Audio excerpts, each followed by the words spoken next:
Aujourd'hui à l'émission, Promising Young Women, Shrek 2 et Inside. Bienvenue à On Jase de film.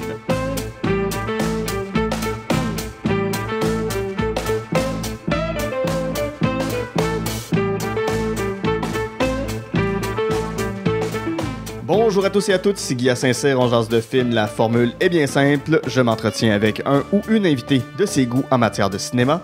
Ensemble, on passe en revue 3 coups de cœur, un film détesté et un plaisir coupable. Ce sont les Good, the Bad and the Ugly de la cinéphilie de mon invité. Et aujourd'hui, c'est avec beaucoup de plaisir que je reçois une humoriste que j'ai découvert au courant de la dernière année. C'est quelqu'un qui me fait énormément rire durant la pandémie. Bravo à elle. Pendant la pandémie de COVID-19, elle a aussi pris son temps pour travailler à l'hôpital de Gatineau. C'est vraiment tout à son honneur. Je vous la présente, Joëlle Prudhomme. Allô? Allô? Comment tu vas, Joëlle? Ça va super bien. Oui, on dit allô, mais ça fait pas du tout 2 heures qu'on parle. Non. Comme je disais, t'as fait l'École nationale de l'humour, t'es une finissante de 2020, ce qu'on surnomme la cohorte sacrifiée. La cohorte sacrifiée, ouais. Pas de tournée à cause de la pandémie. Pas de tournée, mais ça se passe quand même plutôt bien. Ta carrière d'humoriste dans les bars, ouais, t'es quand même sollicité pas mal. Ça va ouais, je fais mon petit bout de chemin tranquille. J'aime bien la courbe. J'aime bien tout ce qui se passe en ce moment, ouais.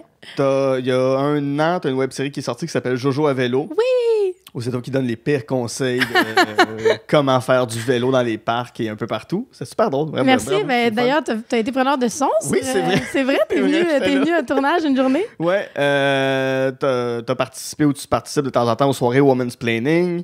T'as été chroniqueuse pour quelques soirées d'humour ici et là. Aussi, tu travailles à l'hôpital de Gatineau. Qu'est-ce que tu fais à l'hôpital de Gatineau? Je suis ce qu'on appelle aide de service. Oui. Donc, en gros, il y a la préposée. Puis, à cause de la pandémie, il y avait beaucoup plus de tâches là, de désinfection puis de nouvelles tâches qui se rajoutaient à leur liste. Puis, dans le fond, ils n'étaient plus capables de fournir. Donc, au lieu de... Puis, il y a comme une pénurie de préposés, là, de main-d'œuvre. Donc, ils sont allés chercher des gens comme moi, donc des petits imposteurs de l'hôpital qui ont besoin de zéro formation. Là. Ouais. J'ai pas d'études là-dedans du tout. Puis, ils sont dans le fond, je donne un coup de main là, à la préposée.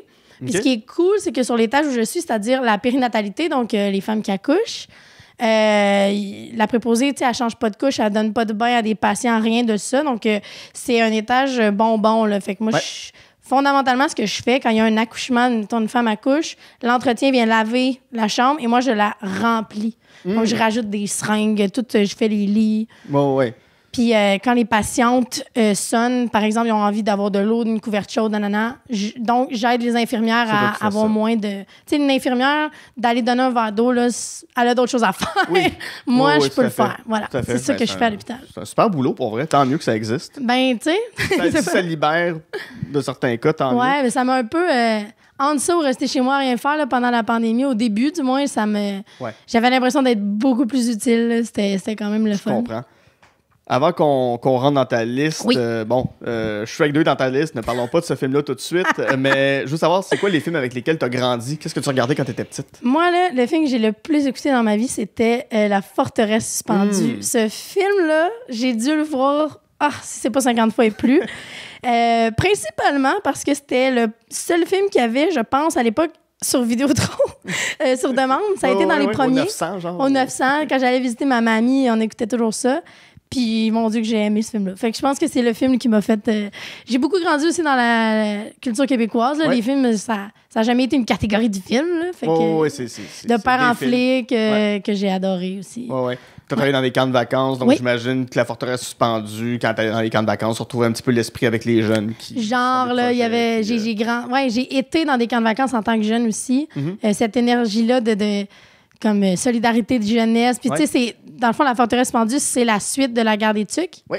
C'est ça, pour toutes les raisons que les gens ont été bercés par La Guerre des Tucs, j'ai été bercée par sa suite. La Forteresse suspendue. Oui, avec Xavier Dolan.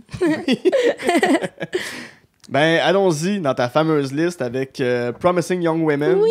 C'est un film de 2020 réalisé par Emerald Fennell, qui met en vedette Carey Mulligan, Bo Burnham et Alison Brie. Bo Burnham reviendra plus tard. Ça a l'air d'être une ode à une éloge à Bo Burnham. C'est la deuxième fois. T'as vraiment insisté pour parler de ce film-là, parce que d'habitude, je dis à mes invités, non, mais prends pas un film dont on a parlé il y a pas longtemps. Puis toi, t'as fait, non, je parle de Promising Young Women. Peux-tu me résumer ce film-là? Là, l'affaire, là, c'est jusqu'où on peut aller par rapport au spoiler, mettons. Comme c'est un film récent, allons pas trop loin. OK, bon. Ben, de toute façon, c'est dans la prémisse de la bande-annonce, ce que je vais dire. Fait que, dans le fond, c'est une femme qui a étudié en médecine. Elle a lâché sa médecine lorsque une de ses amies très, très proche, il y avait une relation très sincère, donc a vécu un traumatisme et elle aussi avait dû lâcher. Puis dans le fond, ce que la prémisse raconte, c'est que cette femme-là, ce qu'elle fait, c'est qu'elle va dans les bars, elle joue à la fille complètement saoule, à pu tenir debout. Elle joue la torchée. Elle joue la turbo-torchée, là, qui l'a échappé bien raide. À tous les soirs, elle se fait raccompagner par un good guy, quelqu'un qui vient prendre soin d'elle, pour finalement, le gentil garçon finit toujours par la ramener, mettons, chez lui et essayer de l'abuser. Et là, lorsque le gars a commencé à essayer de l'abuser, elle arrête de jouer la game puis elle devient sobre. Elle a toujours été sobre, mais elle fait comme « Hey, je t'ai dit quelque chose ». Donc ça, c'est la prémisse. Elle note tous les gars qu'elle fait dans un cahier, puis tu vois qu'elle en a fait une tonne. Ça, c'est la prémisse qu'ils disent dans la bande-annonce, donc je vais m'arrêter là, mais le film, genre, je me souvenais, j'avais vu la bande-annonce, puis je pensais que tout le film allait porter sur quand elle fait ça dans les bars. Ça, après les 10 premières minutes, ils l'ont dit, c'est pour ça que je me permets de... Après les 10 premières minutes, ça a été mis sur la table, puis après ça, j'étais comme, bon, tout ce que je savais de ce film-là vient de passer. Donc... Qu'est-ce qui reste? C'est tellement une histoire riche. Toute la suite, c'est une histoire de vengeance par rapport à ce que son ami a vécu. C'est une histoire de... Ah! Allez voir ça, c'est bon. C'est un film, je me souviens plus ce que j'ai dit par rapport à ce film-là avec mon invité Chloé Galipo. Allez écouter cet épisode-là, il t'a fait... Je l'ai écouté avant de venir pour ne pas répéter les mêmes choses. OK, tant mieux. Ben, tu me diras si moi je me répète, mais c'est le film qui me fait comprendre pourquoi il y a des dénonciations sur les réseaux sociaux. Je comprenais déjà. Je vois déjà pourquoi surtout des femmes se rendent sur les réseaux sociaux pour dénoncer, mais ce film-là te met d'en face qu'il n'y a pas d'autres avenues, qu'il n'y a pas d'autres possibilités. Ouais, ce film-là, il y a des phrases, il y a des mots que je trouve... Ce film-là devrait être présenté dans les écoles secondaires. Je le pense fermement. C'est un film important pour la culture du viol. Oui. Dans les cours d'éducation sexuelle, ça devrait être là à 100%. Vraiment. En tant qu'exemple de... Ne faites pas ça parce que ça peut vous mettre en danger de faire semblant d'être sous, mais sur les notions de consentement, sur les notions d'introspection aussi. Sur les abus, puis... Sur les impacts aussi. Tu sais, le titre... Promising Young Woman fait écho la fameuse phrase Promising Young Man. Tu sais, souvent, on dit ça, oui, mais pensez aux jeunes hommes qui se font accuser faussement. C'est toujours la chose qu'on entend. Là, on va détruire des carrières et des réputations. Oui, c'était un homme prometteur à une grande carrière. Ce que le film raconte, c'est, oui, mais Promising Young Woman, c'est l'impact que, mettons, une agression peut avoir sur la vie d'une femme prometteuse et tout ce qui en découle. Ce film-là, là, c'est un chef-d'œuvre dans l'arc narratif parce qu'en tant que spectateur, à un moment donné, tu ne sais pas, tu te fais piéger. Moi, il m'a surpris là, à plusieurs moments. Mais c'est ça, qu'est-ce qui est venu te rejoindre, toi, personnellement, dans ce film-là? As-tu vu des choses là-dedans que tu avais vécu, des situations qui résonnaient en toi? C'est beaucoup dans le discours populaire. Tu sais, moi, je suis une fille d'impro, je suis une fille d'humour, donc le mouvement MeToo toute ma sphère de vie a été touchée. C'est drôle, hein? On dirait que du jour au lendemain, il y avait 50% moins d'improvisateurs et d'humoristes. Ben, tu sais, puis je veux dire, des discours de Not All Men, des discours de faut pas dénoncer sur Internet. Tous ces discours-là, je les ai entendus et ils font écho dans ce film-là, puis elle y répond. Ça met...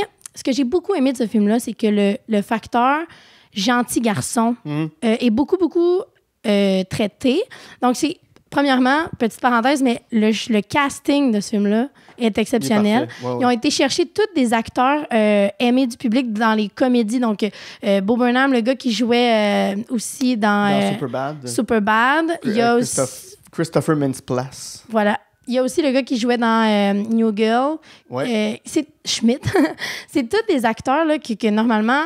Puis même, en fait, 100% des personnages, même les femmes qui jouent là-dedans, c'est des acteurs-actrices qu'on se dirait c'est des gentils dans le film.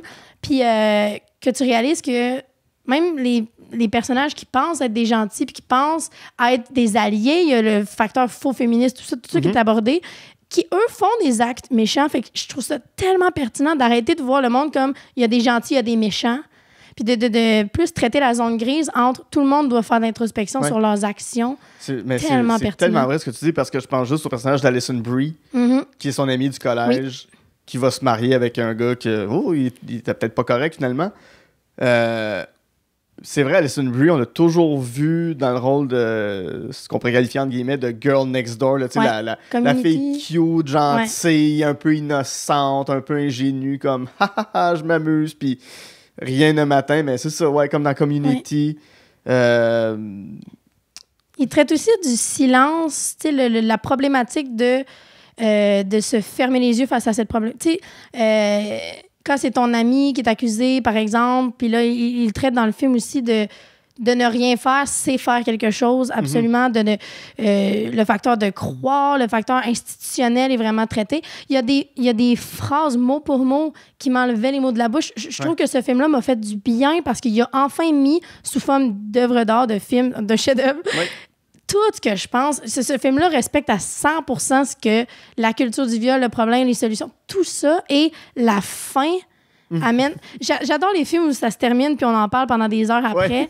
La fin de ce film-là, je vais vraiment pas spoiler, mais juste que cette solution-là qu'elle a trouvée soit fondamentalement la seule qui puisse fonctionner, ça en dit long sur la culture du viol, je trouve. Jusqu'où elle est prête à aller. Elle est prête à aller très loin. Jusqu'où certaines formes de criminalité sont plus bannies, donc trigger warning, mais le viol et l'agression, je trouve tout est pensé aussi. Puis le film est pas lourd parce que la réalisatrice a amené donc des acteurs pour lesquels sont très bubbly. Elle a amené les couleurs bonbons. Puis tout là, je veux dire, la pharmacie où elle va magasiner avec Bo Burnham. Je veux aller acheter n'importe quoi dans cette pharmacie-là. Que ce soit du Robax à 7 ou que ce soit n'importe quoi, je vais y aller. Regarde, de l'antifongique s'il faut. Mais si toutes les pharmacies avaient l'air de ça, je serais tout le temps là. C'est des magasins de bonbons. Là. Elle a tous ses doigts, sont tous une couleur différente. Ça. Puis il y a aussi je trouve ça, c'est une réalisatrice. C'est un film fait par une femme. Ça paraît, parce que souvent, les films de vengeance où il y a des femmes, par exemple Kill Bill ou tout autre qui vous viennent en tête, souvent, c'est des hommes. Puis la vision de la vengeance féminine est traitée, je trouve, d'un point de vue masculin. C'est-à-dire? C'est-à-dire que souvent, la colère va rendre les femmes plus fortes. Puis là, c'est de la vengeance, puis c'est comme cette femme forte combat comme un homme dans un univers masculin. Elle apprend un peu à devenir, entre guillemets, radiophonique. Un homme. Exact. Tandis que cette vision-là de ce film-là, premièrement, c'est un film d'amour. Il y a toute une histoire d'amour avec Bo Burnham qui est traitée comme un film, en gros guillemets, de stéréotypes de filles. C'est un film de filles. Puis le personnage qui se venge, tu la vois s'effondrer de minute en minute dans le film. Donc, ce n'est pas le trauma qu'elle vit ne la rend pas plus forte. Au contraire, ça l'affaiblit. C'est aussi de montrer que non, créer des agressions, ça ne te rend pas plus fort, là, ça t'affaiblit. Fait que tout ça, le fait que ce soit traité comme un gros film de filles, puis que finalement, c'est un personnage principal qui se venge, c'est la première fois que je voyais un film comme ça, qui était autant, je trouve, d'un point de vue féminin, je trouvais ça merveilleux. Mais c'est intéressant, ça, ce que tu dis sur les films de vengeance de femmes qui doivent adopter des comportements plus masculins. Pour... Les femmes fortes, c'est juste des femmes qui, au final, agissent comme des hommes. Comme des hommes. Puis une de mes amies m'avait fait réaliser ça un moment donné, parce que c'est quelque chose qu'elle était tannée de voir. Puis, par exemple, un moment donné, on parlait des Jedi dans Star Wars. Son point, c'était « Je suis tanné parce que la règle des Jedi, c'est « contrôle-toi ». C'est des notions qui sont très masculines aussi de « Non, ne vis pas tes émotions. N'accepte pas qui tu es. Reste froid, reste... » Tu sais, c'est de tuer un peu l'humanité, puis là, ben, tous les fans de Star Wars vont m'écrire pour me dire « Non, c'est pas ça, des Jedi, blablabla. » Tu viens de te faire des ennemis. Regardez, je m'en fous, là. Écrivez-moi pas pour ça, là. Mais la première fois, je pense, Promising Young Women a ça, puis l'autre fois où j'ai vu un exemple comme celui-là, c'est dans le film Captain Marvel. OK. Où, un moment donné, il faut qu'elle se batte contre son entraîneur. Son entraîneur est très dans le ne vis pas tes émotions, puis sois pas. Ne laisse pas ton cœur te guider, puis tout ça. Puis à un moment donné, ils finissent par se battre, puis il dit mets en pratique ce que je t'ai appris. De pas te laisser gagner par tes émotions, puis elle est juste comme je suis plus forte que toi. Mais tu veux pas que je sois plus forte que moi, que toi. Ouais. Si j'utilise pas mon cœur, puis si j'utilise pas cette force-là, puis mes émotions, c'est sûr que je te bats pas. C'est ça. Tu me demandes d'oublier mes forces. Ouais, c'est ça, pour te c'est battre. ça. Puis non, si je réagis par l'instinct, je vais te planter, puis je trouve ça formidable, puis elle fasse comme, non, je vais y aller avec mon cœur, puis je vais y aller avec ce que j'ai en dedans pour pas te satisfaire ça. Pourquoi je me soumettrais à tes règles pour combattre? C'est ça qui est magnifique aussi dans Promising Young Women. J'ai pas vu le film dont tu fais mention, mais ouais, pour moi, c'était pas une première, évidemment, mais j'adore voir des films qui sont réalisés par des femmes parce que je trouve que souvent, le regard est différent. C'est vraiment dur à mettre des mots dessus. Je trouve ça difficile de voir mais je sais pas comment le verbaliser, mais c'est ça, je trouve que souvent, le regard, je veux dire, la vision du monde, on a des réalités qui sont encore aujourd'hui différentes. Donc, la vision est intéressante. Puis dans ce film-là, elle est non seulement intéressante, mais pertinente, importante. Puis je veux dire, oui, c'est un film important, que je dis qu'il faut que les écoles le voient, mais ça reste une fiction tellement divertissante. Comme je disais tout à l'heure, là, tu te fais avoir dans... Puis tu te fais aussi avoir dans des, je vais dire, clichés de films, ce qui n'est pas nécessairement péjoratif, mais tu te fais avoir dans des... Tu penses que, OK, ça va arriver parce que j'ai vu ça tellement souvent. OK, là, telle affaire va arriver, puis là, je le vois venir. Finalement, c'est pas ça du tout. Là, tu te fais surprendre à avoir des façons de penser cinématographiques. T'sais. Fait que c'est vraiment un film, je pense, qu'il va traverser l'histoire. Je veux savoir aussi, tu as parlé d'impro, d'humour tantôt, sans dire que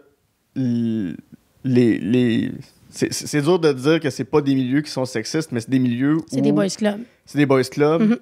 C'est beaucoup... Justement, c'est des hommes qui sont surreprésentés dans ces milieux-là. À quel moment tu as commencé à faire de l'impro? En quelle année, à peu près? Mon Dieu. L'impro, là, j'étais en 2009-2010. OK. Ça fait comme mais 10, d'en faire plus... 12 ans que j'en fais. OK. Puis faire partie de ligues plus...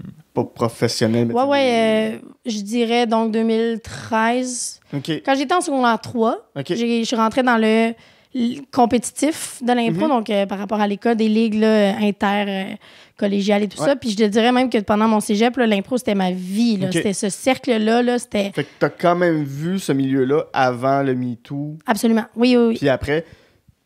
Est-ce que c'est le cas pour l'humour ou l'humour, t'as découvert ça après 2017? Non, l'humour aussi, je l'ai vu. Je veux dire, j'étais quand même jeune, mais j'ai toujours su, ça fait longtemps que je vais être humoriste, ça fait longtemps que j'ai gravite autour, mais l'humour, mettons, quand j'étais à l'école de l'humour, il y avait déjà eu la liste de 2017, fait que le MeToo et tout ça, fait que non, l'humour, je l'ai plus vu après, le MeToo, l'impro avant. Ouais. Parce que c'est ça, la question sous-jacente, c'est plus de savoir, est-ce que t'as vu l'évolution se faire ou est-ce qu'il y a une évolution, puis... Est-ce qu'il y a encore des choses à changer? Est-ce qu'il y a des choses pour lesquelles tu te dis je peux pas croire que ça se fait encore ou que on laisse encore ces gens-là être comme ils sont? Oui, aux deux questions. Oui, il y a une évolution, mais oui, il y a encore des choses à... Ce qui arrive, comme on disait, c'est... Tu n'as pas osé le dire, mais c'est des univers qui sont sexistes. C'est juste de faire réaliser... d'ouvrir les yeux sur des réalités que vivent, mettons, les femmes qui évoluent dans ces milieux-là. Puis ça, souvent, je vais prendre l'exemple d'impro. Souvent, là, on est de plus en plus dans des ligues qui se veulent paritaires. Ça, déjà, il y a eu une évolution. Avant, souvent, là, il y avait comme le minimum de filles par équipe. Là, on est rendu que les ligues sont fiers d'annoncer « nous sommes paritaires ». Bravo, tu sais, déjà c'est bien. Ceci étant dit, souvent, les présences sur scène d'une fille vont avoir des rôles moins importants. Souvent, c'est pas la fille va pas faire le rôle qui punch plus, la fille va pas faire le rôle le plus important de l'impro. Ouais. Souvent, les filles, on est obligé de jouer là, la mère, la blonde, nunuche, tout ça. Ouais. C'est encore très stéréotypé. Voilà. La maman et la putain, là, pour prendre les deux grands stéréotypes. Mettons, souvent, le clown rouge versus le clown blanc, souvent, c'est les gars qui ont le rôle plus rouge, plus émotif, impulsif, puis la fille plus doit construire l'impro. T'sais, là, je généralise évidemment que c'est pas comme ça partout tout le temps, mais c'est vraiment un phénomène qui revient. Puis c'est dur à prouver. Les présences, mettons, tu te fais envoyer sur une impro, mais ton rôle n'est pas important. Puis là, quelqu'un dit, ouais, mais on a joué égal. Regarde, t'étais sur cette impro-là. Ouais, mais j'ai pas eu le rôle important de l'impro. J'étais toujours comme en soutien. Ouais. Fait que c'est vraiment dur de prouver ces genres de choses-là. Puis il faut juste écouter le ressenti des filles. Un des bons exemples que j'avais, dans une ligue où il n'y a pas de coach, parce que souvent le coach ou la coach ont un regard un peu plus extérieur pour savoir, justement, pour voir ce genre de présence-là. Bon, dans une ligue où il n'y a pas de coach, j'ai remarqué que souvent, les gars, mettons, on dit mettre son point, ça veut dire vouloir y aller. Ouais. En impro, c'est tu mets ton point, puis on dit, OK, vas-y. Les gars, souvent, allaient mettre leur point plus souvent dans des impros, puis ils allaient moins être gênés de faire comme que celle-là, je la veux, celle-là, je veux y aller. Les filles, j'ai remarqué qu'on était beaucoup plus dans le « Ah, mais là, je trouve que ça fait beaucoup de temps que j'ai joué, que j'étais à l'aise, nanana. » On a un regard un peu plus global. Et surtout, une fois, j'avais fait une comparaison. J'avais noté le nombre de présences le match d'avant d'un joueur de mon équipe. Le match suivant, je me suis dit, je fais exactement le même nombre de présences. Okay. Lui, ça avait dérangé personne. Mais moi, là, je m'étais fait parler après, puis c'était comme, Joël, tu prends beaucoup de place, tu joues beaucoup. Ça, c'est le genre de sexisme intégré, misogynie intégrée, parce que moi, qui est une fille qui prend autant de place qu'un gars, on a l'impression que j'en prends plus, alors que non. Ce genre de phénomène-là, il y en a. C'est des milieux comme ça. Parce qu'on est habitué que les gars vont prendre leur place, puis c'est ça, une fille qui décide de prendre sa place, c'est suspect. Tu sais, en humour, encore aujourd'hui, il n'y a pas... Tu sais, j'ai une jeune carrière, mais il n'y a pas une fois dans ma vie que j'ai eu une entrevue où on m'a pas demandé si c'est comment être une fille en humour. Ah ouais? C'est frustrant, tu fais... Puis c'est important d'en parler, ça me fait plaisir. C'est une bataille que je vais mener toute ma vie, puis je la porte là, dans mon cœur, puis dans... Mais, Christy, si ça avait été un gars, t'aurais pas passé... Il aurait pas fallu qu'il tombe dans le sérieux C'est comme... Tu sais, mettons, tu te fais inviter, à tout le monde en parle, t'es un gars, ben là, tu vas pouvoir parler de ton show 100% du temps puis être drôle. Mais si t'es une fille, tu vas parler, 80% de ton show puis 20% de féministe, d'être, tu sais, comme une fille en humour. Tu sais, je trouve ça sain dans le sens que plus on en parle, plus ça aide, mais tu comprends-tu que c'est quand même un facteur qui nuit. Je te garantis, je te pose pas la question de c'est comment être une fille dans ton milieu. C'est comment être une fille quand tu regardes des films? Non, ça. Mais tu sais, par la bande, tu réponds quand même à ces questions-là. Mais tu sais, je comprends que c'est une question tellement... Tu sais, qui a fait son temps, là. Je veux dire... il posait la question à Lise Dion en 94, là. T'es à peu près la seule fille à ce moment-là à faire de la scène, je veux dire, à un moment donné, tu sais. Ouais. Il y a une réponse de Corinne Côté que je cite, que je trouve qui est la meilleure réponse à cette question-là. Mais elle disait toujours, c'est comme un gars, sauf que nous, on nous pose la question. Je trouvais ça tellement bon. C'est ça. C'est pareil qu'un gars, sauf que nous, on nous le demande. Ouais. Par contre, par le film que tu m'amènes, on parle de féminisme. Ouais. Évidemment. On peut revenir. Mais j'ai mentionné tantôt que tu as fait Women's Planning, le cabaret Women's Planning. Tu y as participé, tu l'as pas lancé, mais c'est quoi cette soirée-là? Puis comment tu intègres les notions de féminisme dans tes numéros? Donc, parce que tu en parles, parce que c'est présent. Women's Planning, donc, ça a été créé par Annemie Leducroix et Anne-Sarah Charbonneau. C'est un show, donc... tu sais, le mansplaining, c'est des hommes qui expliquent des concepts à des femmes. Donc là, ça se veut inverse. Donc, c'est les femmes qui vont aller expliquer des concepts. Puis c'est pas que ça, là. Il y a aussi de l'humour complètement, on va dire, qui n'est pas engagé. Le terme engagé, je l'ai, mais tu sais, de l'humour qui n'est pas nécessairement socialement... voilà. Puis sur le show, il n'y a que soit des femmes ou des minorités de genre. Donc, ce n'est que ça. Moi, premièrement, j'adore ça parce que ça crée un safe space. Il faut savoir que l'ambiance dans une loge, quand c'est un show avec que des femmes ou des minorités de genre, versus c'est tellement des loges différentes. Oui, ça serait, honnêtement, ça serait pertinent de filmer puis de voir. Là, c'est fou la différence. Une petite caméra, puis on vous écoute. Ça serait un bon documentaire. mais loges. Surtout .tv la semaine prochaine. Les loges. Puis, c'est ça, le show, c'est un safe space, on se sent bien, on se sent pas non plus. Il y a quelque chose quand tu es une fille en humour que souvent, tu as comme le poids de toi, il faut que tu performes plus parce que tu portes le fardeau d'être une fille. Là, si quelqu'un t'aime pas, ils vont faire « j'aime pas ça les filles en humour ». Puis ça, je veux dire, ça revient beaucoup, beaucoup, beaucoup. Puis il y a aussi le facteur de si t'es pas bonne, tu seras pas rappelé parce que c'est plus facile de pas rappeler une fille, tout ça. Fait, le facteur de performance est moins là. Pourtant, les shows sont super bons quand même. Ça, c'est cool. Puis moi, mettons, je réalise, là, depuis que je suis sortie de l'école, je suis encore dans la période de ma carrière où je veux dire, je me cherche. J'adore ça. J'adore devoir me chercher comme ça, mais... tu sais, dans ma vie personnelle, je deviens de plus en plus militante. Oui, féministe, mais de façon générale. Tu sais, je suis plus informée, je fais plus d'introspection sur tout ce qui m'entoure, ce qui fait que mon humour s'en ressent. Je pense que c'est bien dur de faire de l'humour puis qu'on voit pas nos valeurs. Fait que c'est facile. Pour moi, des numéros féministes, c'était comme... J'ai pas fait exprès d'écrire un numéro féministe. J'ai juste pris un numéro qui fitterait dans le concept, parce que ce que je fais est de plus en plus féministe, parce que je le suis. Fait que non, c'est ça. Intéressant. Super intéressant, pour vrai. J'ai très hâte de voir vers où ça va s'en aller, tes numéros, ta carrière, avec les positions ce que tu découvres sur toi en ce moment. Je trouve ça super le fun. Ben merci. Donc, j'ai hâte de voir aussi. Puis ouais, fait que... mais le film traite... C'est pas un film plus féministe que qui traite de la culture du viol. Ça se veut féministe parce que c'est un fléau, mais c'est vraiment un film sur la culture du viol, le good guy, ça déconstruit des concepts. Qu'on voit encore beaucoup en humour. Mon Dieu, oui. la culture du viol, que... Hey, puis même des humoristes qui sont hyper gentils, là, qui sont hyper... allumé sur les enjeux féministes. À un moment donné, il y a une blague qui va glisser sur la banalisation du viol. Moi, une blague que j'ai entendue par plein de monde. Des humoristes, mais j'ai même entendu un ancien premier ministre du Canada faire ça, qui s'appelle Jean Chrétien, quelqu'un que j'aime pas beaucoup. Que par rapport aux agressions qu'il y avait eu dans les pensionnats, puis ou dans les pensionnats, ou un peu partout, ceux qui se sont pas fait agresser souvent vont dire « Ouais, je devais pas être assez cute ». C'est tellement dégueulasse de dire ça. J'ai entendu des humoristes connus faire cette blague-là, puis je suis comme « Hey, pour vrai, c'est... Non, c'est pas le fun, là. » C'est effectivement. Pour toutes les personnes qui se sont fait agresser... non, c'est... Tu sais, dans la vie, on peut rire de tout, puis je le crois fondamentalement, mais tout dépend de l'angle. Oui, absolument. Puis ça, c'est un angle qui fait... Qui est assez facile. Là. Comme si... c'est ça. C'est carrément de la culture du viol, il n'y a pas d'autre mot. C'est carrément... c'est la faute à une fille qui était trop belle ou versus t'es trop laide pour être même violée. C'est terrible, mais ouais. Ouais. Non, c'est ça. C'est de remettre la faute sur le dos de la victime, encore une fois, ou du survivant ou de la survivante.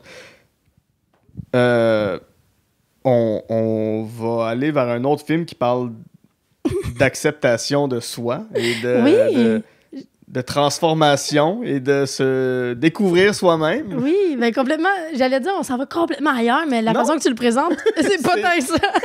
Promising Young Woman et Shrek 2, même film. Même film. La couleur verte est à l'honneur dans les deux films. C'est Flash, puis écoute. C'est Bob-Lee. Ben, c'est Bob-Lee, puis ça met un casting... un gros casting. Donc Shrek 2, film de 2004. Qui met en vedette Mike Myers, Cameron Diaz, Eddie Murphy, Julie Andrews, Antonio Banderas dans le rôle du chapoté. Du chapoté, oui. Et John Cleese dans le rôle du papa de Fiona. Pourquoi Shrek 2? Attends. Pourquoi pas Shrek 1? Pourquoi Shrek 2? Qu'est-ce qu'il y a dans Shrek 2? Ouais. C'était précis mon affaire, hein? Shrek 2. Ça aurait pu être Shrek 1, mais ça aurait pas pu être Shrek 3. Shrek the Third. Ouais. J'ai choisi le 2 parce que je l'ai revu récemment, puis j'étais comme, maudit que c'est bon. C'est tellement un film que je trouve bien écrit, ça me fait rire. L'univers de Shrek en général, cette façon-là de faire des films, disons, pour enfants, mais qu'il y a plein de hints qui ne sont pas vulgaires, mais c'est juste des blagues de deuxième degré que les adultes peuvent comprendre. Il y en a tellement dans ce film-là, puis c'est juste... c'est vraiment un coup de cœur. À chaque fois que je vois ce film-là, je me reconvainc que Seigneur, c'est bon. Puis pourquoi le 2 particulièrement? J'ai toujours trouvé qu'il était plus... je sais pas, j'aime mieux sa courbe narrative. Okay. Il y a beaucoup plus... Ben, il y a autant de petits clins d'œil à l'univers des princes, princesses, toute la féerie, tout ça qu'il y avait dans le 1. Je trouve que le 1, les blagues, c'est beaucoup ça. Tu sais, c'est comme... c'est méta, là. C'est les personnages qu'on voit partout qui sont oubliés, tout ça. Pourquoi le 2? Je sais pas, parce que c'est lui que j'ai revu, mais les deux, là, sont tellement bons. Puis dans Shrek 2, il y a tout le rapport aussi à... comme cette espèce de complot-là, puis de jusqu'où on est prêt justement à changer pour quelqu'un qu'on aime. Ouais. C'est vraiment intéressant. Mais c'est des thèmes qui reviennent dans les deux films aussi. Ouais. Ces clichés de beauté, puis de revoir l'amour autrement. De se soumettre à quelqu'un. Hey, en 2004, là, je trouve quand même que c'est des films qui ont tellement bien vieilli. Oui, vraiment. Puis Fiona est quand même tiraillée entre l'homme que j'aime me trouve belle comme je suis, c'est-à-dire en ogresse. Ouais. Puis mes parents acceptent pas ça, que je sois pas la belle fille mince et standard. Mm-hmm. C'est une déconstruction des standards aussi, puis de comme quoi dans la vie, tant que t'es accepté, puis que t'es aimé, puis tout ça, que fondamentalement, la beauté, c'est tellement subjectif dans l'œil qui la regarde. C'est un peu ça le thème de Shrek, c'est que pour Shrek, Fiona en ogre est beaucoup plus belle, / beaucoup plus vraie qu'en princesse. Puis tu vois l'évolution de ce personnage-là, de Fiona, qui est tellement intéressante aussi par rapport à... Elle n'est pas elle-même, elle joue la game. Là, au début, quand elle est princesse dans le 1, elle joue vraiment la game de la petite princesse. Puis dans le 2, une femme beaucoup plus affirmée, beaucoup plus forte, parce que là, elle est elle-même, genre. Je trouve ça... Tout à fait. C'est vrai. T'as-tu déjà eu des problèmes à t'accepter toi-même comme t'étais? As-tu déjà eu à combattre des choses en toi pour faire non, moi, je veux être comme ça, là. Finalement, je suis cette personne-là. Oui, ben, je suis quelqu'un qui a l'air d'avoir confiance en moi. Okay. Je pense que beaucoup d'humoristes, on a ça. On a l'air de dégager de la confiance, puis finalement, ben non, je suis... J'en ai pas tant que ça. J'ai souvent été, moi, la comique de service. Tu sais, comme, mettons, me faire cruiser, ça m'arrive pas dans la vie. Là. Je suis pas la fille qui va se faire aborder, nanana. Pourtant, je suis quand même dans les standards relativement. Je pense que je respecte. Fait que mes complexes sont différents. Oui, cette quête identitaire-là de m'accepter puis de m'aimer puis tout ça, je l'ai comme, I guess, tout le monde. Ouais. Ça a quand même pris une place importante dans ma vie. Comment chez toi? Moi, c'est mon regard envers moi-même, je pense, qui était peut-être pas assez bienveillant au début. OK. Ouais. Mais j'ai eu beaucoup des relations saines qui m'ont aidé là-dedans, heureusement, parce que, tu sais, des fois, il prend juste ça, tu sais, une relation toxique pour te fucker raide, là. Fait que j'ai eu de la chance, mais c'est que je manque de bienveillance. Je suis très, très, très, très, très sévère avec moi-même. Okay. T'es-tu compétitive avec toi-même? Est-ce que tu te mets une pression que tu devrais peut-être pas te mettre, en fait? Ah, ouais. Puis c'est beaucoup... Comme je disais, c'est que le terme sévère, je vois pas d'autre façon de le dire, là, mais c'est vraiment comme... Je suis une bonne amie, puis là, avec les autres, je suis full bienveillante. Puis quand vient le temps de me regarder moi-même, souvent, ce que je fais...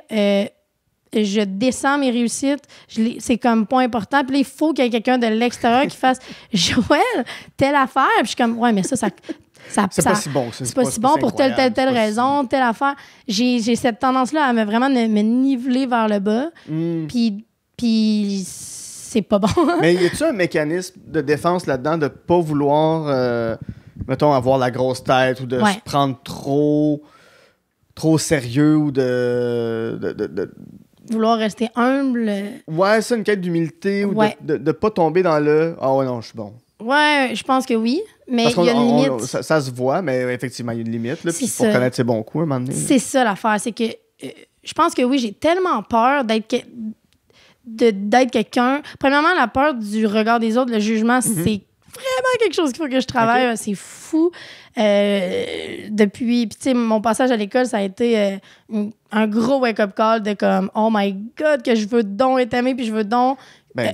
tu veux monter sur scène. Ben, tu sais, c'est ça. Mais c'est que quand tu mets trop d'importance... Quand toute ta validation de ta personne passe par le regard des autres, c'est pas quelque chose que tu contrôles. Fait que c'est super dangereux. C'est pour ça que je disais, tant mieux que j'ai eu des relations saines, parce que mon regard passe tellement par le leur que ça aurait pu être dangereux, tu comprends? Ouais. Fait que, mais oui, c'est ça. Puis je pense que c'est une quête d'humilité, mais il faut quand même admettre certains bons coups. Il faut quand même être bienveillant envers soi-même, ce que je suis pas capable de faire encore.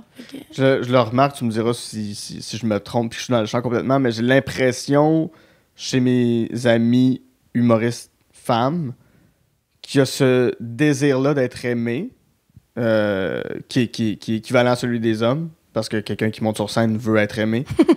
Mais les commentaires des hommes sont toujours plus violents et agressifs. J'ai vu plus d'amis humoristes femmes qui ont lâché, genre? Qui ont lâché ou qui ont dû prendre une pause ou qu'à un moment donné, ils ont fait « Ok, non, c'est trop pour moi, cette réception-là. Puis je pourrais jamais être aimé. Mm-hmm. L'as-tu déjà vécu? L'as-tu déjà ressenti? Ben, non, dans le sens que j'ai pas encore expérimenté là, le gros hate public. Je pense que ma carrière n'est pas rendue là. Tant mieux, dans un certain sens. Mais je vois effectivement beaucoup plus dans la sphère médiatique. Tu sais, tu vois des Safia Nolin, Mariana Madias, Rosalie Vaillancourt qui le témoignent, donc qui l'exposent, la violence qu'elles reçoivent. Je suis pas mal convaincue que oui, elle doit être plus forte pour les femmes pour toutes les raisons que j'ai mentionnées tout à l'heure. Cette pression-là que les filles, on a d'être... Faut toujours être plus, faut toujours qu'il y ait quelque chose de plus parce que on dirait... C'est vraiment insidieux, c'est dur à prouver, mais le seul exemple qui me vient en tête est vraiment champ gauche, là, mais je vais le dire pareil, parce que là, en ce moment, c'est ça. Tu sais, les shows de Super Bowl. Ouais, on va là. Suivez-moi. Les shows de Super Bowl, avec mes colocs, on les a toutes regardés récemment. On a eu une bulle, genre une soirée de plusieurs heures où on a tous ceux disponibles. Puis on a remarqué une tendance qui est vraiment intéressante à analyser, mais quand ce sont des femmes, par exemple, pop stars, la mise en scène, le show comme tel est vraiment éclaté. Il faut toujours qu'il y ait plus, là. Tu sais, comme quand il y a eu Shakira, tout ça, c'était des chorégraphies, des costumes de fou, puis c'était vraiment exceptionnel. Puis là, quand tu vois, mettons, Red Hot Chili Pepper, que c'est toujours ben juste le groupe qui chante That's It. Paul McCartney arrive, puis il chante une toune. That's It. Tu sais, c'est pas toujours le cas. Il y a eu Michael qui a eu plus de flafla, mais de façon vraiment générale, là, après toutes les avoir vues, je remarque une tendance à les filles ont besoin de faire plus. Faut que Lady Gaga descende du ciel avec un harnais. Faut qu'il y ait quelque chose de plus des femmes. Parce que sans ça, juste une fille qui vient juste chanter sur scène avec sa guitare, ça aurait eu une réception plus sévère. Fait que c'est juste une preuve qu'on est plus sévère, puis on s'en rend tous et toutes pas compte, mais c'est vraiment le regard est plus sévère pour une femme. Donc ça a du sens ce que tu dis, Mais tu me fais penser au fameux Nipplegate qui avait eu il y a quelques années. C'était... Janet Jackson qui avait chanté avec Justin Timberlake. Puis, je l'ai vu, ça. on a vu, un bout de son mamelon qui était percé avec une espèce d'étoile sur le mamelon. Comment? Je disais, on parlait que de ça. On parlait que de ça. Reste toujours qu'il y a un gars qui a tiré sur sa brassière puis que ça a arraché, là. Ouais, puis lui, il n'est pas important dans l'histoire. On l'aurait écouté là, en repeat parce que justement, on se demandait, la question c'était-tu voulu, c'était-tu pas voulu? Entre toi et moi, je suis convaincue à 1000% que c'était voulu. La façon aussi que son truc était fait pour s'enlever, c'était des petits clips. La façon qu'il l'a pris sans... Je suis sûre que c'était voulu, sauf que ça n'a pas passé, fait qu'ils se sont rétractés en faisant que c'était un accident. Oui, c'est ça.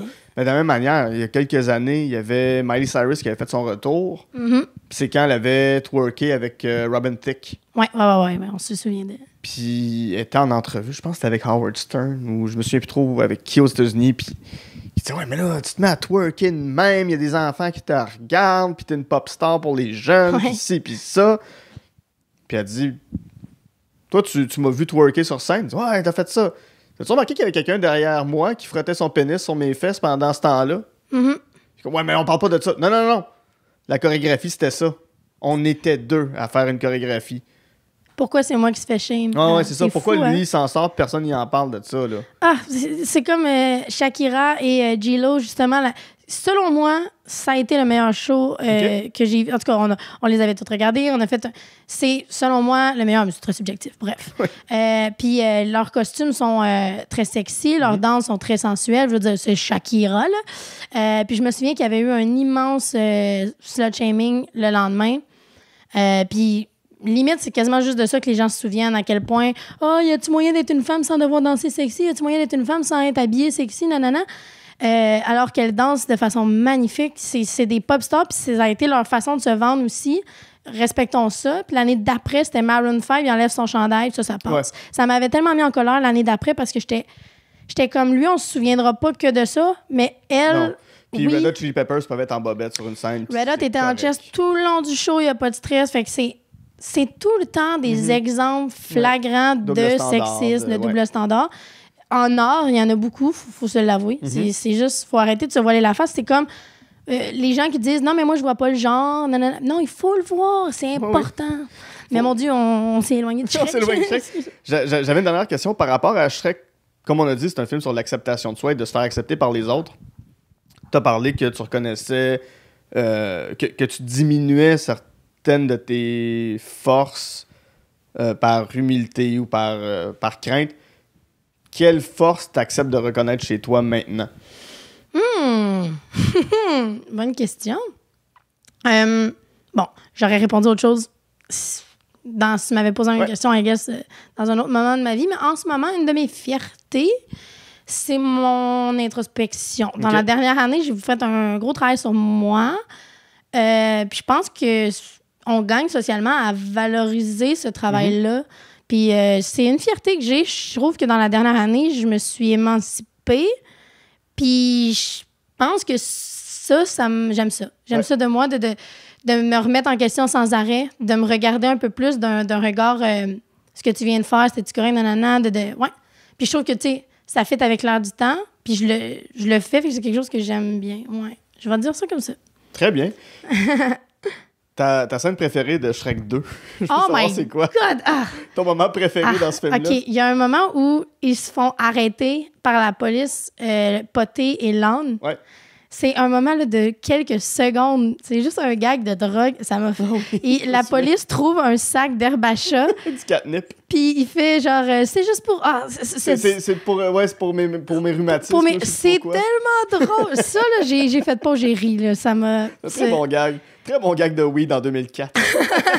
Exact. Dans un film pour enfants, que les enfants sont comme... Ah, man, mais vite... C'est filmé un peu comme la série Cops, là. C'est comme si quelqu'un les suivait avec une caméra. Oui, je pensais le film au complet, mais oui, ce moment-là, c'est tellement drôle. Puis les clins d'œil dans ce film-là, puis ça témoigne aussi de mon amour pour les films catégorisés jeunesse, que je trouve que la plupart, pour vrai, il y a des chefs-d'œuvre là-dedans. Là.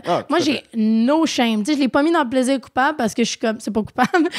J'adore les films pour enfants. Je trouve que, en plus, le fait que ce soit en animation, tu peux tellement aller partout, tu peux aller dans la magie, puis il y a des films pour enfants qui créent des enfants merveilleux, je trouve. Il y a des films pour enfants qui sont porteurs de valeurs. De plus grande valeur que certains films pour adultes. Absolument. Shrek, c'est un bon exemple. C'est ça. Avant qu'on commence l'enregistrement, tu vas parler de Soul, de Pixar. Oui. Inside Out, c'est la même chose. Oui. C'est tous des films qui sont porteurs, pas juste de grandes valeurs, mais de grandes idées philosophiques, mais adaptées à un public enfant. Puis c'est tout à leur honneur.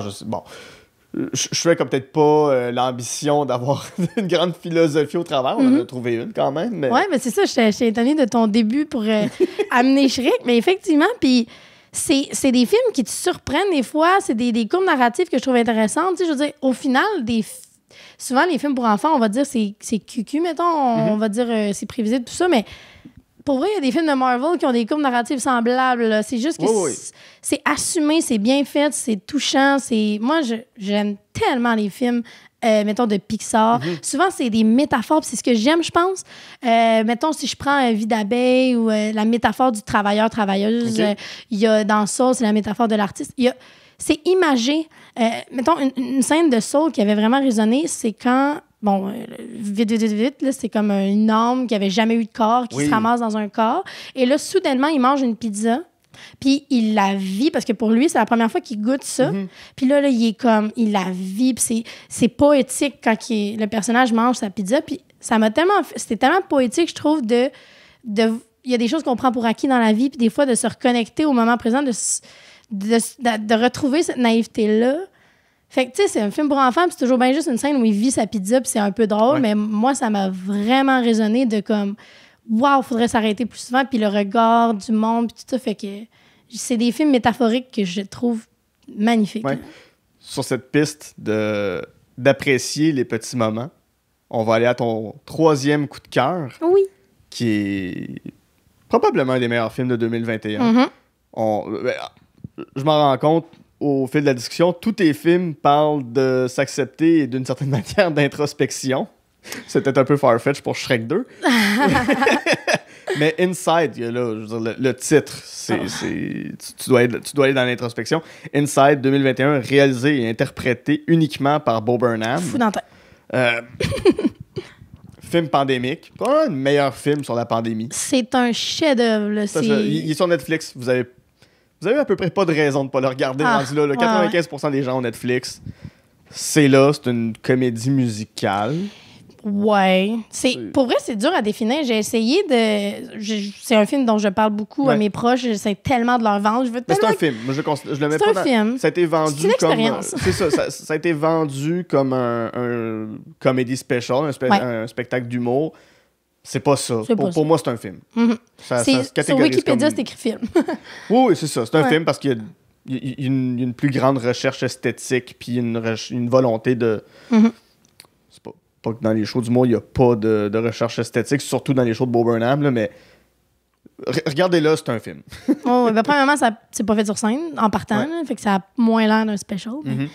Ouais. Ça, là, c'est arrivé dans ma vie dans un moment. Tu sais, j'en parlais il y a 2 secondes, mais je suis dans cette dernière année où j'ai travaillé beaucoup sur moi. C'est un film qui parle... Il y a plein de sujets, mais il y en a un dont c'est la remise en question, l'introspection, justement, de Bo Burnham qu'on suit à travers lui. Fait que, c'est arrivé Tu sais, je disais tantôt, c'est une expérience. Je le pense vraiment. Je pense que si j'avais écouté ce film-là aujourd'hui, j'aurais peut-être pas vécu ça pareil ou peu importe.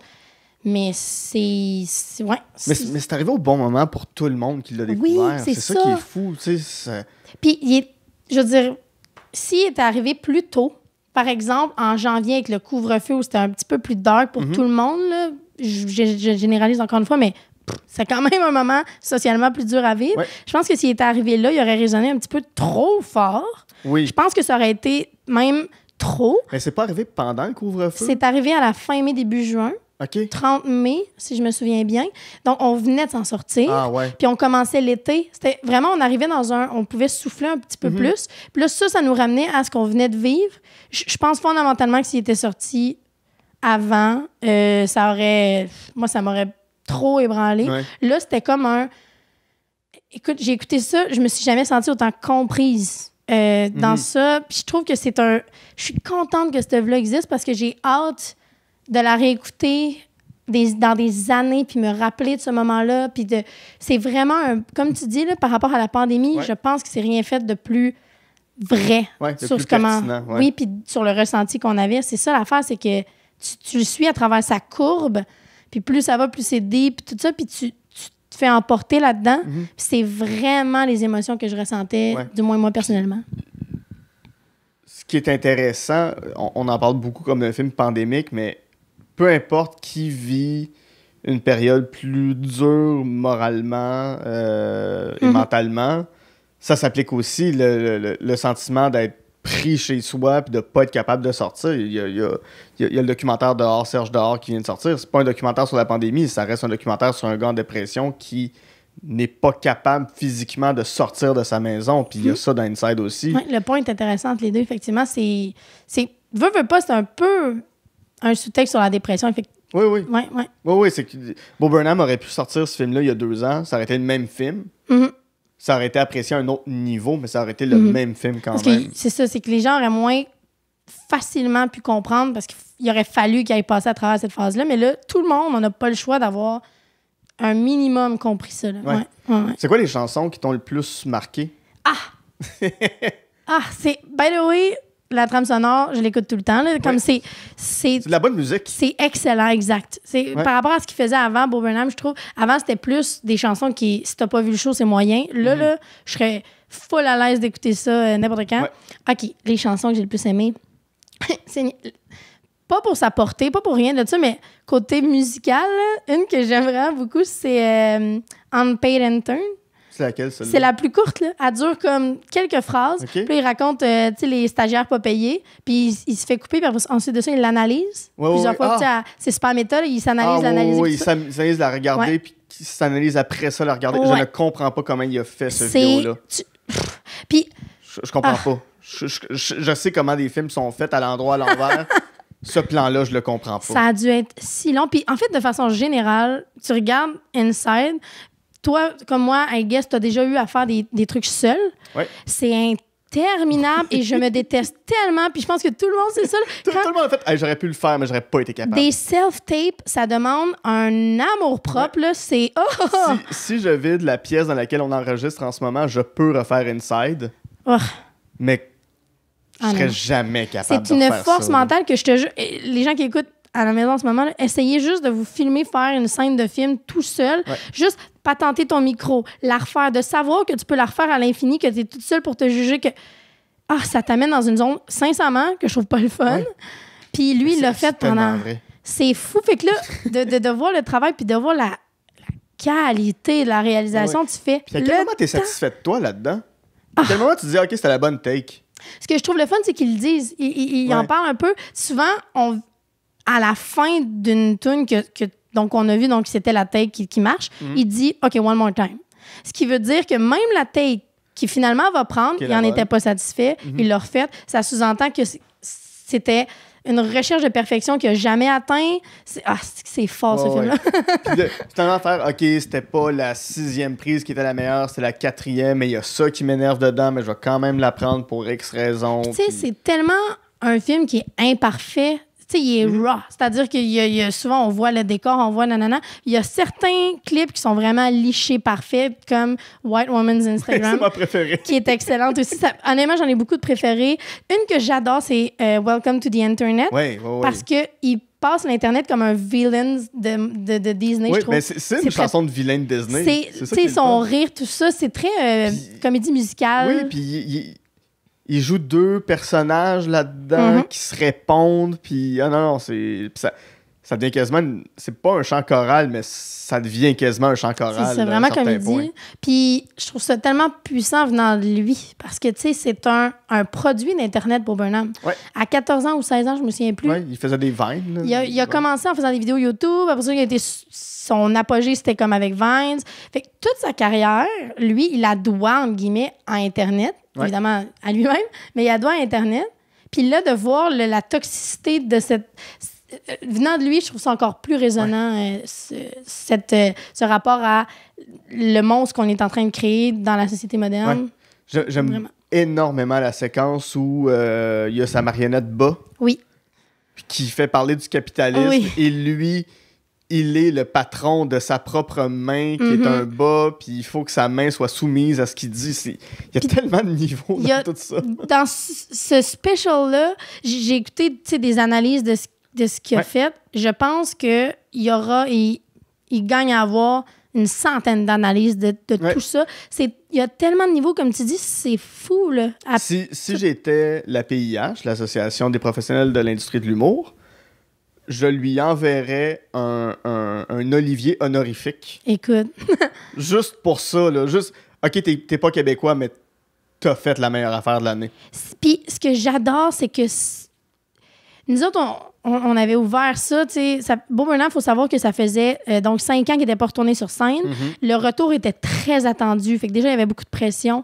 Bo Burnham, c'est quelqu'un qui think outside the box. Ça a toujours été sur scène aussi. Il y a des formes... Ce qui fait qu'il y a beaucoup de gens en humour qui l'aiment pas. Oui, exact. Il est très éclaté. Là. C'est quand même un style propre à lui, on va dire. Il est très dans... Il déconstruit les codes. Il respecte pas du tout ça. Ce qui fait qu'on ouvre le special, on n'a aucune idée à quoi s'attendre, mais jamais on aurait pensé ça, parce que fondamentalement, ce n'est pas... Il y a des choses drôles, mais ce n'est pas drôle. C'est une œuvre d'art. Puis est-ce que ça fait de lui, moi, un humoriste? Pas du tout. Je trouve ça vraiment cool, ça aussi. Il prouve juste qu'il n'y a pas une façon de faire de l'humour. Puis c'est pas juste du stand-up. C'est pas juste du burlesque. C'est... L'humour, là, c'est bizarre à dire, mais c'est pas obligé d'être drôle tout le temps. Oui. Puis il nous amène avec lui dans cette quête-là de pourquoi l'humour, c'est qui les humoristes, pourquoi moi je devrais parler. Tu sais, c'est un homme blanc cis, puis il le remet en question. Pourquoi on a-tu assez vu Oh my God, que c'est à tous les niveaux. Genre, chaque sketch de cette œuvre pourrait être analysé pendant des heures. J'en parle, j'ai des frissons. Là. C'est vraiment bon.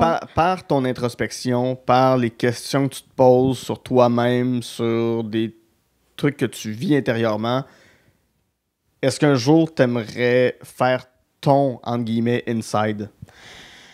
J'ai pas ça en moi. On en parlait tantôt, c'est un... Je pense que tu peux. Tu peux. Oui, tu peux. Je suis rendu Marc-Cassivi. Tu peux. C'est... J'aime le côté à quel point il est allé loin dans ses bébites puis dans sa vulnérabilité puis qu'il nous la montre sans aucune pudeur. Mais c'est à force de travailler. C'est dans ce sens-là où je me dis, si tu travailles ça dans ton humour un jour, puis que de plus en plus, tu sais, ce qu'on disait de féminisme tantôt, tu t'ouvres de plus en plus à ça, ça te fait de plus en plus de partie de qui tu es, mais j'ai l'impression que dans ton introspection, plus tu te poses des questions sur toi un jour, peut-être que tu vas être capable d'arriver à un spectacle qui parle de ça, puis que... Oui, c'est une quête que j'ai là, d'être vraiment vulnérable, vrai, d'aller toucher à ces choses-là. Je trouve que c'est un courage immense d'oser. J'ai toujours admiré Bo Burnham pour ça, de façon générale. Je trouve que c'est quelqu'un qui ose, qui est courageux. Fait c'est juste que une œuvre comme ça, je me vois pas... J'ai l'impression que je serais... Puis je pense que tout le monde qui regarde ça, peut-être même lui-même, jamais capable de toucher à la grâce qu'il y a eu. Puis c'est un accident un peu, là. C'est si bon, mais c'est accidentel. Je sais même pas si c'est à quel point c'est une œuvre qui résonne. C'est ça. Jamais j'aurais la prétention de, ne serait-ce que toucher à 1/1000 de ce qu'il fait, ce qu'il a fait dans cette œuvre-là, c'est-à-dire. Mais mon Dieu, oui, ce serait un rêve. Puis d'être toute seule comme ça, confrontée. Je pense que si c'est une œuvre qui est aussi... Je suis convaincue à 1000% que ce n'était pas voulu à la base, au début. Tu vois que tu le vois dans la courbe aussi quand je dis on le suit, là, c'est qu'au début, c'est vraiment plus drôle, vraiment plus léger. Puis là, ça tombe dark. Convaincu qu'il ne s'attendait pas à ça, lui non plus. Non, puis tu le vois, tu sais, sa barbe, ses cheveux poussent au fil du film. Là. Donc, tu comprends que ça a été enregistré sur un 6-7 mois, 8 mois peut-être. Voire un an. Là. Voire un an, puis entre deux chansons, il a pu se passer 1 mois et demi, 2 mois, là, juste parce que sa barbe est rendue plus longue, puis ses cheveux sont rendus plus longs. C'est un travail colossal de se dire, OK, j'embarque, mais tu sais, tu te dis, hey, je sais pas de quoi l'avenir est fait. Je le sais que le confinement va être long. Je vais le faire. Je suis sûre même que, tu sais, je disais tantôt une chance qu'il n'est pas sorti avant, nanana. Je suis sûre que lui, ça a été une petite déception parce qu'il est sorti tard. Il y a un feeling dans moi que je pense il dit d'ailleurs dans le special comme quoi il s'attendait pas à ce que ce soit aussi long. Mais, puis on se sent tellement proche de lui parce qu'il expose ses vulnérabilités. Oui, puis il voulait pas le faire sur la pandémie. Nous, on a accolé ça à la pandémie, mais lui, il voulait parler justement de sa dépression puis de son 5 ans qui a pas été capable de monter sur scène. C'est un spectacle là-dessus, mais... Sur son anxiété. C'est juste que c'est sorti au meilleur moment où tout le monde vivait la même chose que lui. Oui, c'est ça. On a vraiment raisonné avec ça. Combien de fois j'ai dit raisonner dans le podcast, mon Dieu? Je sais pas. Après 52, j'ai arrêté de compter. C'est ça, le contraire. Mais ouais. J'ai choisi des films qui résonnent. Qui résonnent. Dis-moi des mots qui sonnent, des mots qui résonnent. On va faire une petite pause là-dessus, Joël. Oui. Au retour, on embarque dans l'horreur des ruptures avec Possession, un film que tu cherches à exorciser. Point. Et on remonte dans le temps où, supposément, qu'il y avait du temps. Autant il y en avait du temps, puis du temps, on en avait du temps à Saint-Élie-de-Caxton avec Babine. Oui. À tout de suite.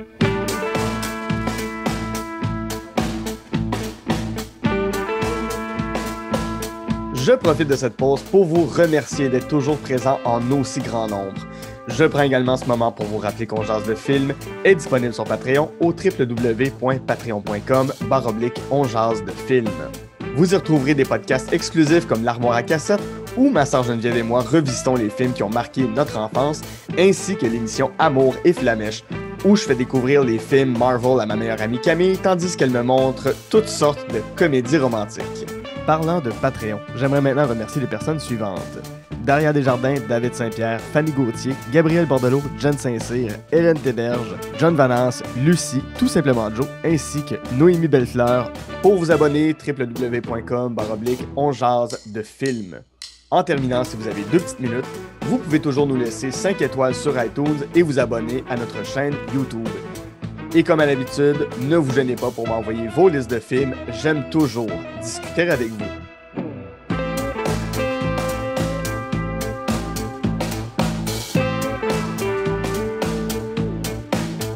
De retour à On jase de film avec mon invité Joël Prudhomme, avec qui, en première partie, on a jasé de Promising Young Women, Shrek 2 et Inside. J'aime juste dire le 2 dans Shrek 2. Avant qu'on aille en pause, je l'ai dit, ton film détesté, c'est Possession. C'est un film de 1981 du réalisateur polonais Andrzej Zulawski, qui m'en vedette Isabelle Adjani et Sam Neill. Si vous ne replacez pas Sam Neill, c'est le Dr. Grant dans Jurassic Park. Confession, je n'ai jamais vu Possession. C'est quoi ce film-là? Soupir qui en dit long. Ouais, ben le synopsis global, là, c'est un mari qui revient de, je pense, voyage, jaloux, que là, sa femme, elle lui annonce qu'elle l'a trompé. Ça le rend fou de rage. Mm-hmm. Finalement, on réalise qu'elle l'a trompé avec une entité extraterrestre, monstre, weird, d'où le titre Possession. Là. À un moment donné, il y a du liquide qui sort de partout de son corps. C'est assez... Bon, genre un film d'horreur, un peu, film fantastique. Ouais, genre gore, là, mais... Écoute, je vais être honnête, je l'ai vu une fois, il y a de cela, genre 5-6 ans. Oui. Fait que même moi, je pourrais pas... Il a fallu que je retourne voir le synopsis sur Internet pour pouvoir te dire le petit résumé que je viens de te dire. Tout ce que je me souvenais de ce film-là, c'est j'ai détesté ça. J'ai eu un sentiment de j'ai pas eu de fun du début à la fin. Puis oui, c'était expérimental, puis ça t'amène quelque part, mais j'ai pas aimé ça, aller là. Ouais. Je veux dire, je suis quelqu'un d'ouvert sur le cinéma complètement éclaté, mais ça, j'ai pas aimé ça. Mm-hmm. Puis l'affaire, c'est que j'étudiais en cinéma, moi, au cégep Lionel Groux. C'était un film, donc, obligatoire à voir. Puis j'avais comme pas le choix d'aimer ça, parce que là, c'était comme... Qu'est-ce que tu veux dire par pas le choix d'aimer ça? Il y a, comme, mettons, un snobisme, je trouve, dans les écoles d'art supérieur, surtout en cinéma, de genre, quand c'est... Plus le film est champ gauche, plus si tu l'aimes pas, c'est que t'as pas compris. Ouais, je comprends. T'es pas un vrai ou t'es pas une vraie. Puis ça m'a gossé parce que j'étais comme... Non, je suis capable d'aimer les affaires qui sont pas des Marvel, mais Christy, je suis capable de ne pas aimer ça. Puis je trouve que souvent, dans les écoles d'art, on laisse pas la place à être critique. Je dirais que c'est pas juste au cégep, c'est la communauté cinéma en général. Des fois, je vais pas faire de généralisation, mais j'ai des grosses discussions houleuses avec certains de mes amis en cinéma. Je vais les nommer parce qu'ils écoutent le podcast, puis ça va leur faire plaisir, mais Rémi Fréchette, Miguel Deplante, on a des goûts complètement divergents. Puis ça arrive de temps en temps qu'un de la gang va me dire « Ouais, mais toi, c'est bien, t'aimes les Marvel. » Ouais, c'est ça. C'est comme tu regardes. C'est en blague, là. Oui, ça reste de l'amour, mais. Puis en fait, c'est que souvent, ils se permettent d'être tranchants, critiques sur des films là, plus blockbuster. Puis tu sais, je comprends parce que plus tu vois des films dans la vie, plus tu réalises que tous les films sont pareils. Comme plus t'en vois, plus t'es tanné parce que tu fais ça me surprend plus, je la connais, la game. Ouais. Oui. Puis ça, je suis full d'accord. Je suis vraiment critique aussi avec ces films-là, mais. C'est pas parce que c'est différent que je suis obligée d'aimer ça, puis c'est pas parce que je n'aime pas ça que je... Ouais. Puis il y a le fameux phénomène qui est encore plus snob, je trouve, de si t'aimes pas... En fait, quand une œuvre d'auteur, une œuvre plus intime devient populaire, par exemple, c'est arrivé à Parasite ou c'est arrivé à Roma de c'est Quaron qui l'a fait? Ou c'est Iñárritu? Je confonds tout le temps les deux. Ouais, je suis pas bonne avec les noms, mais c'est ça, un des deux. Ben, tu sais, ces films-là sont devenus quand même assez populaires et soudainement, pour une certaine frange plus snob, c'était plus bon. Puis là, on va trouver tous les défauts. Ouais. C'était bon tant que ça restait à nous, puis que les gens se l'appropriaient pas. Mais c'est bon tant qu'on n'est pas beaucoup à l'aimer, parce que nous, on est capable de comprendre pourquoi c'est bon. C'est ça. Ce qui était le fun de Parasite, pourquoi les gens ont continué de l'aimer, c'est parce que c'est un film coréen qui a gagné l'Oscar du meilleur film. Fait que là, c'était comme, OK, là on a gagné quelque chose, mais j'ai vu des gens dire qu'ils le détestaient, puis je pense que c'est parce que c'est devenu très populaire d'aller voir Parasite au cinéma, mais ouais, sur Obsession, est-ce que tu t'es senti coupable de pas aimer un film que tout le monde aimait? Absolument. C'était ce feeling-là que tout le long du film, je le regardais puis j'étais comme, je le sais qu'en ce moment, je devrais aimer ça. Je le sais que j'ai comme pas le choix d'aimer ça, mais maudit que j'avais pas aimé ça. Fait que cette espèce de feeling d'être forcé d'aimer une œuvre, ça m'avait vraiment levé le cœur. Puis ça revenait relativement souvent dans mes cours de cinéma. Puis là, je dis cours de cinéma parce que moi, c'est ça que j'ai vécu, mais ouais, c'est ça. Cette espèce de snobisme-là, il m'avait gossé. Puis ça avait été... Comme j'avais tellement pas aimé celui-là que c'était comme... Ça, c'était la goutte de genre, c'est pas vrai que je vais faire assemblant. C'est quoi les autres films que t'as pu voir au cégep qui étaient obligatoires puis t'as fait « Hey, j'embarque pas ». Il y en a peu, en plus. Comme je dis, je suis quand même vraiment ouverte. Puis c'est ceux, à l'inverse, que t'as aimé? Je me souviens, mettons, Shining, à ma première écoute... J'avais fait, écoute, c'est bon, mais de là à faire des livres de ça, je l'avais écouté une deuxième fois, puis là, j'étais comme, c'est un chef-d'œuvre! Il avait fallu 2 écoutes, mais mon Dieu, j'ai un grand film. Fait Shining avait vraiment résonné. Tudor Nicole, il y avait Mulholland Drive. Il y en a. J'ai adoré étudier en cinéma pour les films, justement. Ma culture cinématographique avant d'arriver là, c'était genre.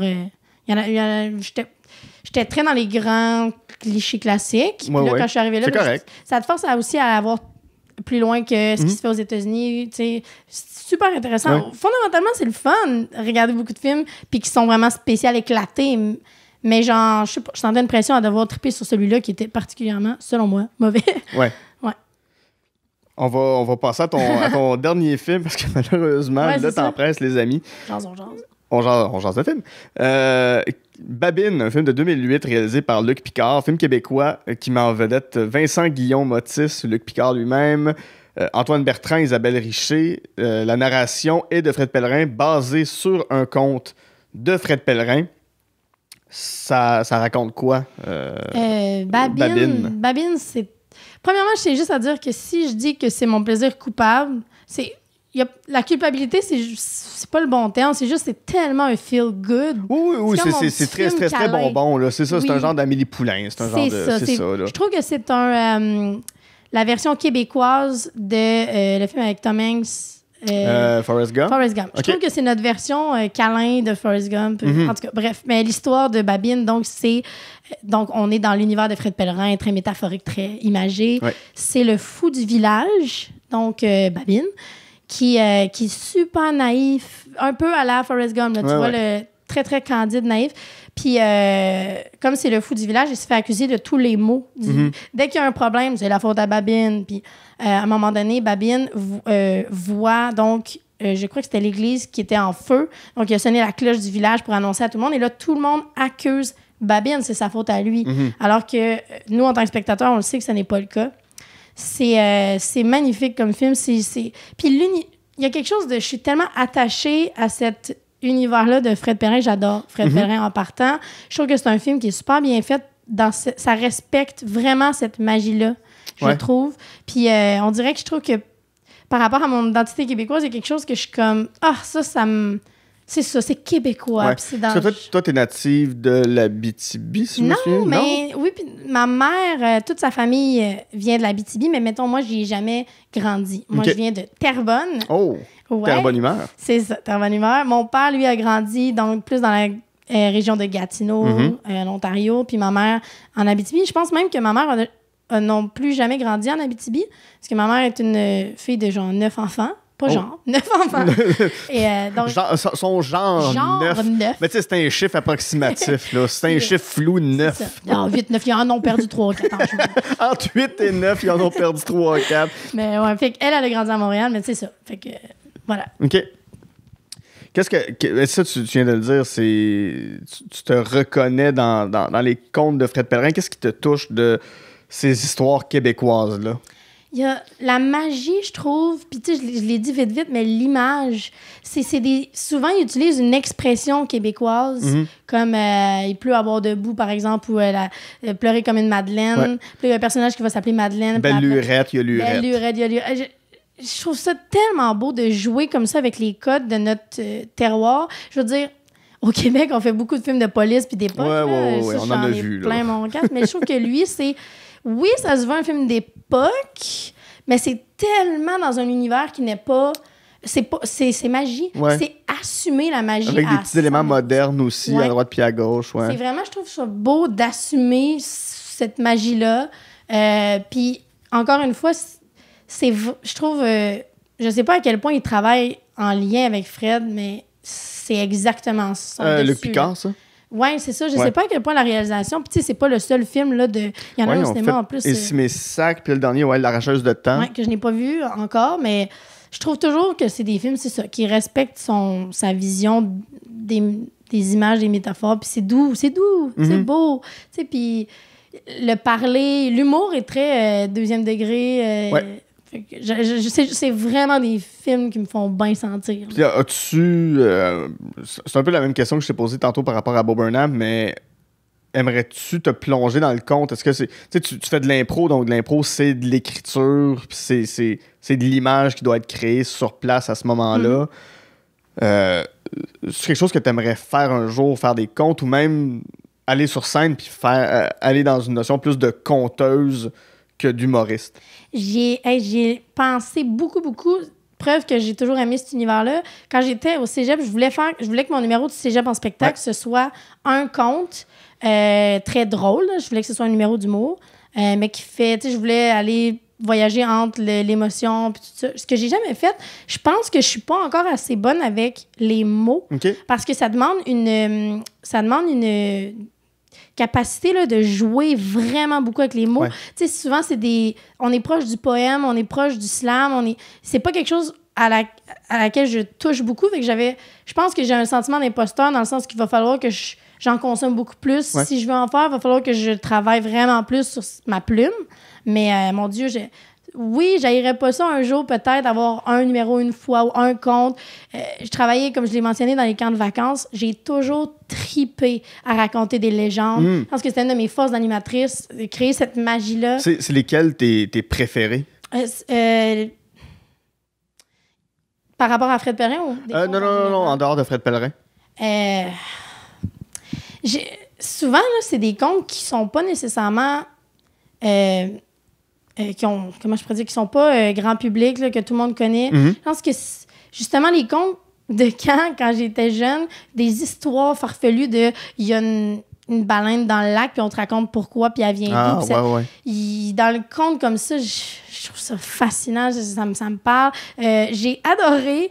Je veux dire, le terroir québécois est riche en contes là, de la chasse-galerie, puis tout ça. Puis même si, comme je disais, je suis un peu tannée de le voir au cinéma, tout ça, mais il y a quelque chose que je trouve beau. Il y a vraiment...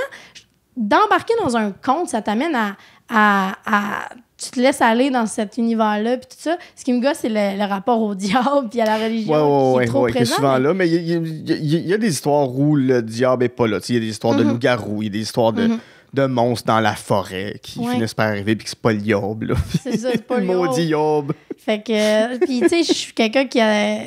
toujours aimé, je le disais tout à l'heure, les films pour enfants, toute cette vision-là.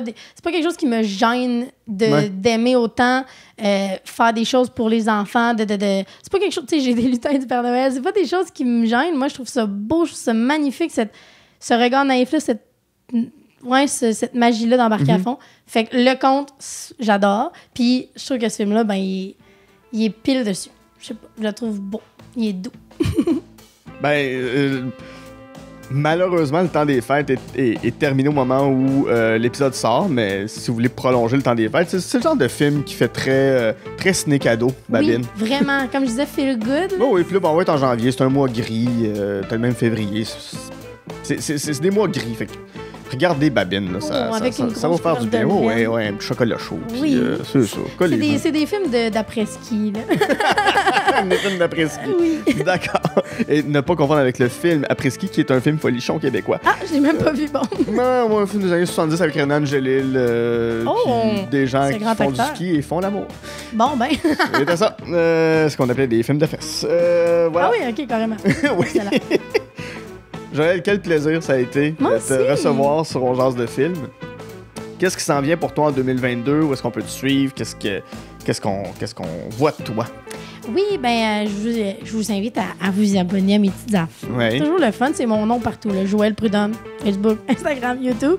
Je suis en train d'écrire. Ben là, c'est ça. Je suis en train d'écrire une web série, mais c'est le genre de projet qui prend du temps, fait que je sais pas à quel point. Si ça sort en janvier, je sais pas, là. En 2028, ça va être probablement sur une plateforme inconnue, puis ça sera ça. Je fais de la scène, fait que probablement cet été, je vais être. J'ose espérer être dans certains festivals. Il y a plein de festivals. Fait que pour la scène, c'est plus facile de me voir. Sinon, je travaille tout le côté, je fais des cours de jeu. Fait qu'à un moment donné, peut-être dans vos écrans, j'adorerais. Ça serait un petit... Et si vous êtes malade à Gatineau et que vous allez à l'hôpital, peut-être que vous croiserez. Ou si vous accouchez. Dans mon cas, c'est l'étage des accouchements. Fait que.